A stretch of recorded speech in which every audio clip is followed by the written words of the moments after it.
اچھا، تو آج ہم ایک بہت ہی گہرے سوال میں اترنے والے ہیں۔ سوال یہ ہے کہ جب کوئی معلومات، خاص طور پر مقدس معلومات، صدیوں تک زبانی طور پر منتقل ہوں تو ہم ان کی سچائی کو کیسے پرکھ سکتے ہیں؟ آج ہمارے ذرائع ہمیں اسلامی احادیث کی دنیا میں لے کر جا رہے ہیں اور ہم ان پر اٹھائے گئے کچھ مشکل ترین سوالات کو سمجھنے کی کوشش کریں گے۔ جی بالکل، اور یہاں ہمارا مقصد دیکھیں کسی کو صحیح یا غلط ثابت کرنا نہیں ہے۔ نہیں، بالکل نہیں۔ ہم تو بس یہ دیکھ رہے ہیں کہ دلائل کیا ہیں دونوں طرف سے۔ ایک طرف تو سخت تنقید ہے، مطلب انسانی حافظے کی کمزوری، سیاسی اثرات، لکھنے میں تاخیر، ہاں یہ سب کچھ، اور دوسری طرف انہی چیلنجز کے جواب میں اسلامی اسکالرشپ نے جو ایک بہت پیچیدہ نظام بنایا، ہم آج اسی کی تہوں کو کھولنے کی کوشش کریں گے۔ چلے پھر سب سے بنیادی سوال سے شروع کرتے ہیں جو شاید سب کے ذہن میں آتا ہے، انسانی حافظہ۔ یہ تو بہت کمزور ہوتا ہے نا، ہم کل کی بات بھول جاتے ہیں، تو 200 سال تک سینکڑوں لوگوں کے ذریعے منتقل ہونے والی باتوں پر کیسے یقین کیا جائے؟ یہ تو سیدھا سیدھا وہ ٹیلی فون گیم والی بات لگتی ہے۔ یہ سوال بالکل درست ہے، اور سچ پوچھیں تو یہی اس سارے نظام کی بنیاد ہے۔ اس کا جواب ایک نقطے میں نہیں ہے، اس کی کئی تہیں ہیں۔ پہلی تہ ہے اس دور کی ثقافت۔ 7ویں صدی کا عرب معاشرہ وہ ایک زبانی معاشرہ تھا۔ ان کے لیے حافظہ وہی تھا جو آج ہمارے لیے شاید کمپیوٹر کی ہارڈ ڈرائیو ہے۔ اچھا، یعنی ان کا پورا سماجی ڈھانچہ ہی حافظے پر کھڑا تھا۔ بالکل، شاعری، نسب نامے، معاہدے، تاریخ، سب کچھ زبانی یاد رکھا جاتا تھا۔ ہزاروں شعر سنانا تو ایک عام سی بات تھی۔ خود قرآن مجید، وہ بھی تو بنیادی طور پر حافظے سے ہی محفوظ ہوا۔ تو جس معاشرے میں یادداشت اتنی اہم ہو، وہاں لوگوں کی یاد رکھنے کی صلاحیت آج کے مقابلے میں کہیں زیادہ تھی۔ جاتی ہے کہ ان کا حافظہ ہم سے بہتر تربیت یافتہ تھا، لیکن پھر بھی انسان تو انسان ہے، غلطی کا امکان تو وہ تو رہتا ہے۔ ایک شخص سے دوسرے تک بات جانے میں کچھ نہ کچھ تو بدل ہی سکتا ہے۔ یہیں پر دوسرا اور شاید سب سے اہم نقطہ آتا ہے۔ دیکھیں، ٹیلی فون گیم کی مثال یہاں اس لیے ٹھیک نہیں بیٹھتی کیونکہ وہ ایک سیدھی لکیر ہے۔ اے نے بی کو بتایا، بی نے سی کو۔ ہاں، ایک ہی چین۔ جی، اگر ایک جگہ غلطی ہوئی تو وہ آگے بڑھتی جائے گی۔ حدیث کی منتقلی کا نظام ایسا نہیں تھا، یہ ایک جال کی طرح تھا، ایک ویب آف ٹرانسمیشن۔ جال، اس کو تھوڑا آسان کر کے سمجھائیں۔ مطلب یہ کہ ایک استاد جیسے ایک صحابی سے صرف ایک شاگرد حدیث نہیں سنتا تھا، درجنوں شاگرد سنتے تھے، اور وہ سب آگے اپنے درجنوں شاگردوں کو سناتے۔ اب فرض کریں ایک شاگرد نے روایت بیان کرتے ہوئے کوئی غلطی کر دی، تو باقی لوگ اسے ٹھیک کر دیں گے؟ بالکل، فوراً باقی 10 شاگرد کہیں گے نہیں، ہمارے استاد نے تو یہ بات اس طرح نہیں بلکہ اس طرح کہی تھی۔ اوہ، تو یہ ایک طرح کا بلٹ ان فیکٹ چیکنگ نظام تھا پہلے سے ہی؟ بالکل، آپ اسے آج کی زبان میں کراؤڈ سورسڈ ویریفیکیشن بھی کہہ سکتی ہیں۔ محدثین کی زبان میں اسے متابعات اور شواہد کہتے ہیں، یعنی ایک ہی روایت کے مختلف راستوں کو ایک دوسرے سے ملا کر دیکھنا۔ اگر ایک روایت 10 مختلف سندوں سے آ رہی ہے اور 9 ایک جیسی ہیں، ہاں، اور 10ویں میں تھوڑا فرق ہے، تو فوراً پتہ چل جاتا تھا کہ گڑبڑ کہاں ہے۔ یہ تو واقعی بہت ہوشیار طریقہ ہے۔ لیکن کیا یہ روایات روزمرہ کی زندگی کا حصہ تھیں یا بس کبھی کبھار علمی محفلوں میں ہی دہرائی جاتی تھیں؟ یہ تیسرا اہم پہلو ہے۔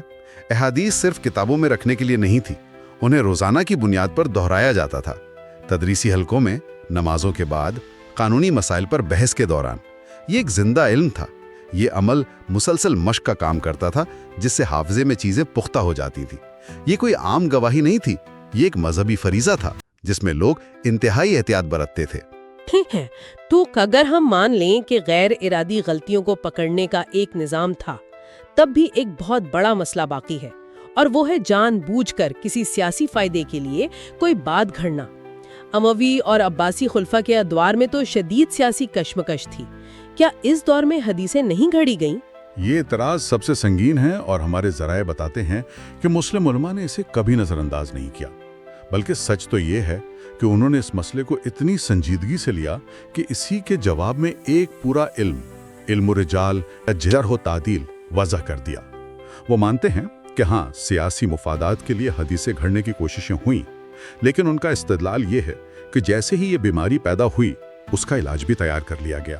لیکن کیا یہ نظام واقعی ریاست کے دباؤ سے آزاد تھا؟ کیا علماء وقت کے حکمرانوں کے خلاف جانے کی ہمت رکھتے تھے؟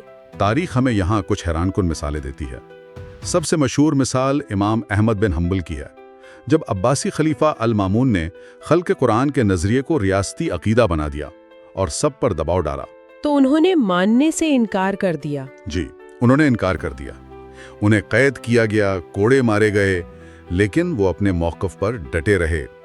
یہ مثال بتاتی ہے کہ بڑے محدثین ریاست کے دباؤ کو قبول کرنے کے لیے تیار نہیں تھے۔ یہ تو ایک فرد کی مزاحمت ہے۔ کیا اس نظام میں کوئی ایسی چیز تھی جو خود جعلی روایات کی نشاندہی کرے؟ جی ہاں، اور یہ اس نظام کی شفافیت کا سب سے بڑا ثبوت ہے۔ علماء صرف دفاع ہی نہیں کر رہے تھے، وہ خود بھی، آپ کہہ سکتے ہیں، حملہ آور تھے۔ انہوں نے خود جعلی احادیث کی فہرستیں مرتب کی۔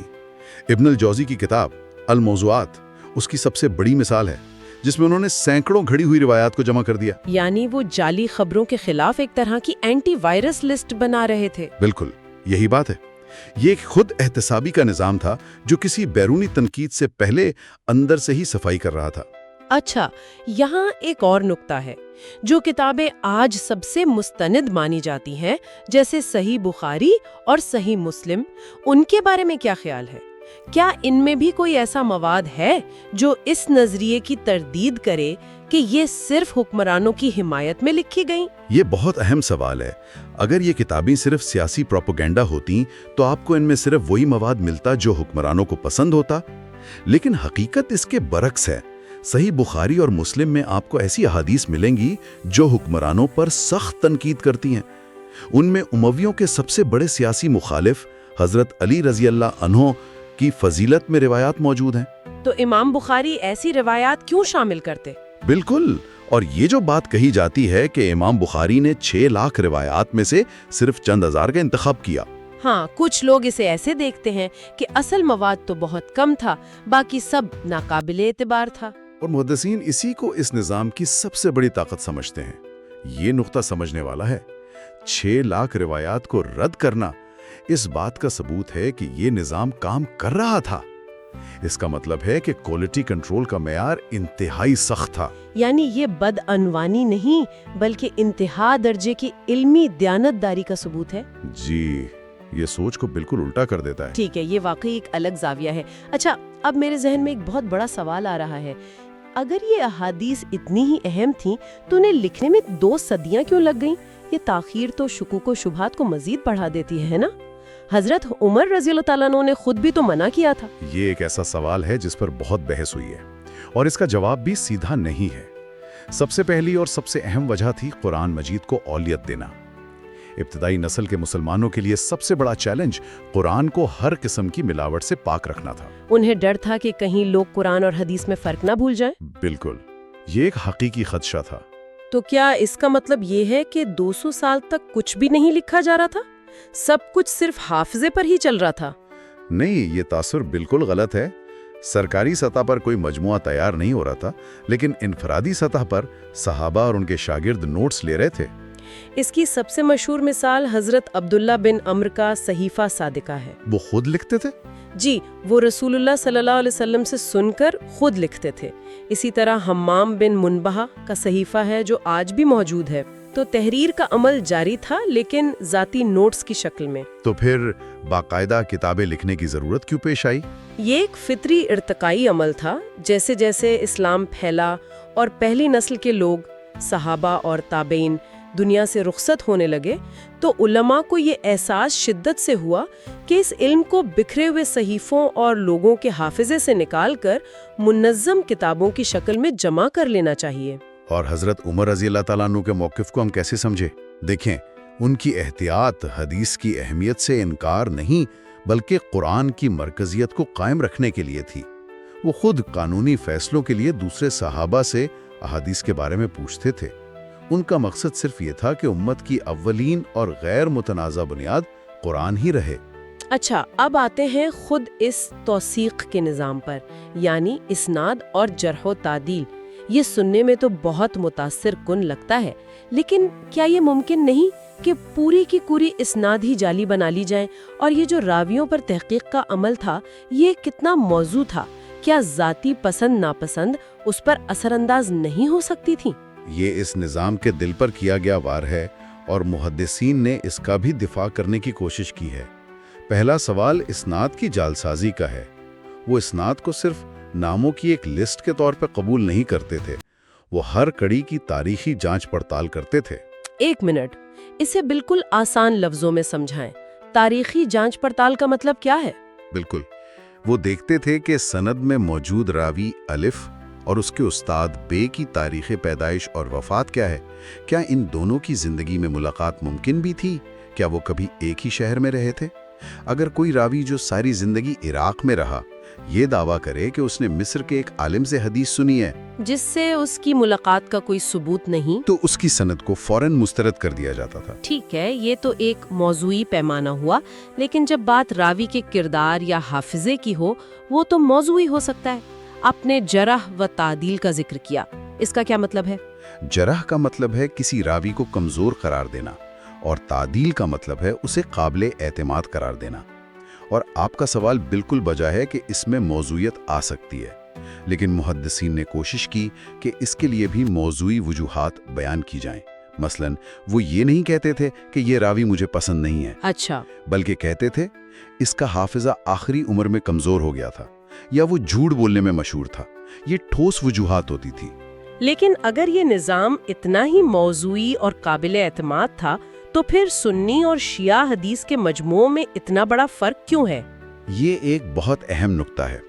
یہاں یہ سمجھنا ضروری ہے کہ سنی شیعہ اختلاف طریقہ کار پر اتنا نہیں ہے جتنا کہ ذرائع کے انتخاب پر ہے، یعنی میتھڈالوجی پر نہیں، سورسز پر۔ بالکل، دونوں مکاتب فکر، اسناد کی اہمیت، راویوں کی جانچ جیسے بنیادی اصولوں کو استعمال کرتے ہیں۔ فرق اس بات پر آتا ہے کہ وہ علم کا مستند ذریعہ کسے مانتے ہیں۔ سنی علماء کے نزدیک صحابہ کرام کی ایک بڑی تعداد علم کا بنیادی ذریعہ ہے، جبکہ شیعہ علماء کے نزدیک علم کا مستند ذریعہ صرف اہل بیت اور ان کے بعد آنے والے 12 امام ہیں۔ تو بنیادی فرق کس سے لیا جائے پر ہے؟ جی، جھگڑا کیسے پرکھا جائے پر کم اور کس سے لیا جائے پر زیادہ ہے۔ لیکن کیا اس بڑے اختلاف کے باوجود کچھ مشترک بھی ہے؟ جی ہاں، اور یہ بات اکثر نظر انداز کر دی جاتی ہے۔ بنیادی عبادات جیسے نماز، روزہ، حج، ان کے بنیادی طریقوں پر دونوں مکاتب فکر میں حیران کن حد تک ہم آہنگی ہے۔ نماز کے ارکان، روزے کے اصول، ان سب کی بنیادی شکل پر دونوں متفق ہیں۔ یہ گہری ہم آہنگی اس بات کی طرف اشارہ کرتی ہے کہ ان سب کے پیچھے ایک مشترکہ اور انتہائی مستند ماخذ موجود ہے۔ تو اگر ہم اس ساری گفتگو کو سمیٹیں تو تصویر یہ بنتی ہے کہ حدیث پر اٹھائے جانے والے اعتراضات، حافظے کی کمزوری، سیاسی مداخلت، یہ کوئی نئے نہیں ہیں۔ اسلامی علمی روایت ان سے نہ صرف واقف تھی بلکہ ان کا دفاعی موقف یہ ہے کہ انہی خطرات کی وجہ سے ہی توثیق کا اتنا پیچیدہ اور سخت نظام بنایا گیا، یعنی یہ نظام ان مسائل کا جواب تھا۔ بالکل، اور میں آخر میں سامعین کے لیے ایک سوچ انگیز نکتہ چھوڑنا چاہوں گا جو ہمارے ذرائع میں بھی موجود ہے۔ ایک جگہ کہا گیا ہے کہ ایمان تاریخی امکانات کے بعد آتا ہے، اس کے خلاف نہیں۔ یہ جملہ ہمیں غور کرنے کی دعوت دیتا ہے کہ تاریخ کی تصدیق کا کوئی بھی نظام، چاہے وہ مذہبی ہو یا سیکولر، آخرکار 2 چیزوں کے درمیان توازن قائم کرنے کی کوشش کرتا ہے۔ ایک طرف سخت سے سخت طریقہ کار اور دوسری طرف ماضی کی وہ غیر یقینی صورتحال جسے مکمل طور پر ختم نہیں کیا جا سکتا۔ تو سوال یہ ہے کہ اعلیٰ ترین تاریخی امکان اور مکمل اعتماد کے درمیان لکیر کہاں کھینچی جاتی ہے؟ جی، اور یہ وہ سوال ہے جو صرف حدیث پر نہیں بلکہ تاریخ کے پورے علم پر لاگو ہوتا ہے۔